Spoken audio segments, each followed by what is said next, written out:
Hello, in this video I'm gonna show you how to charge your HONOR MagicBook. In order to charge it, you just need to plug in the USB-C cable on the left side.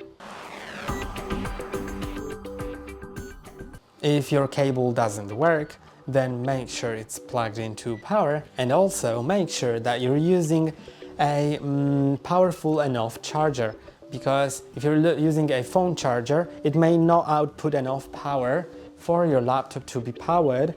So here I have a brick that's actually the factory one, and it's pretty big. And let's see what it says. It says that it has up to 65 watts. So that's pretty much a lot. And if your phone charger has like 10 watts or 15 watts, it'll just not be enough. Let me replug the charger in. And as we can see here, it shows us on the screen that our battery is charging.